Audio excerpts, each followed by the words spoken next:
নমস্কার দোস্ত। RMS Titanic British luxury passenger liner, যা আজ থেকে 111 বছর আগে আটলান্টিক মহাসাগরে ডুবে যায়। আটলান্টিক মহাসাগরে টাইটানিক ডুবে যাওয়ার সম্পূর্ণ রহস্য এক্সপোজ করতে চলেছি এই ভিডিওতে। আপনারা যদি চ্যানেলে নতুন হয়ে থাকেন তাহলে চ্যানেলটি সাবস্ক্রাইব করে রাখুন এইরকম ইনফরমেটিভ ভিডিও পাওয়ার জন্য। টাইটানিক যে অভিশপ্ত সেটা আবারও একবার প্রমাণ করে দিল 111 বছর পর।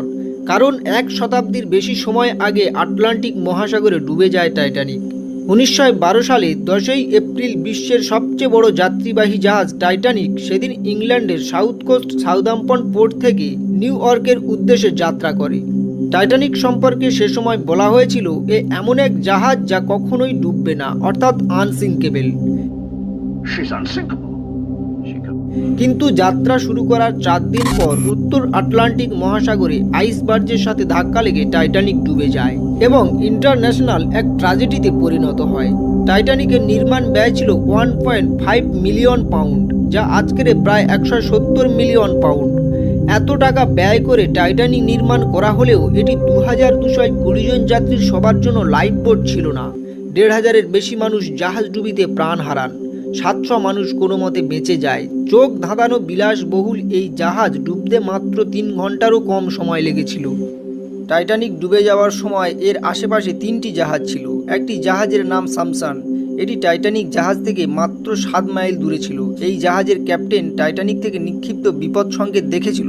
টাইটানিকের বিপদ সংকেত পেয়েও সামসান জাহাজ বিপদে এগিয়ে আসেনি, কারণ এই জাহাজ অবৈধভাবে শিল মাছ শিকার করছিল। তাই তারা টাইটানিকের এমন অবস্থা দেখেও উল্টো পথে যাত্রা শুরু করে। আরেকটি জাহাজের নাম ক্যালিফোর্নিয়া, এটি টাইটানিক থেকে 14 মাইল দূরে ছিল। তারা টাইটানিকের বিপদ সংকেত দেখেছিল, কিন্তু আটলান্টিক মহাসাগরের টেম্পারেচার -2 ডিগ্রি সেলসিয়াস হওয়ার কারণে আটলান্টিক মহাসাগরে জলের উপরের অংশ পুরো বরফের চাদরে ঢেকেছিল এবং রাতের অন্ধকারে তা সম্পূর্ণ প্রতিকূল অবস্থার সৃষ্টি করে, যার কারণে রাতের অন্ধকারে 14 মাইল রাস্তা বরফ ভেঙে আসতে অস্বীকার করে জাহাজের ক্যাপ্টেন এবং ওয়্যারলেস বন্ধ করে ঘুমোতে চলে যায়। সর্বশেষ জাহাজটির নাম ছিল কার্পাথিয়া।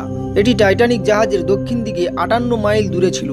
জাহাজের ক্যাপ্টেন যখন রেডিওতে অসহায় মানুষের কান্না শুনতে পেলেন, তখন তিনি তাদের জন্য প্রার্থনা করলেন এবং রাতের অন্ধকারে -2 ডিগ্রি সেলসিয়াস টেম্পারেচারে কার্পাথিয়া তার সর্বোচ্চ দ্রুত গতিতে বরফের আস্তরণ ভেঙে এগিয়ে আসে এবং অবশেষে এই জাহাজ 705 জনকে উদ্ধার করতে পেরেছিল। সেদিন আসলে টাইটানিকের সঙ্গে কি হয়েছিল এবং টাইটানিক জাহাজের যাত্রীদের কি অবস্থা হয়েছিল, এই সমস্ত ধরনের ইনফরমেশন যদি জানতে চান তাহলে আমাদের চ্যানেলটিকে সাবস্ক্রাইব করে রাখুন পরবর্তী এইরকম ধরনের ইনফরমেটিভ ভিডিও পাওয়ার জন্য।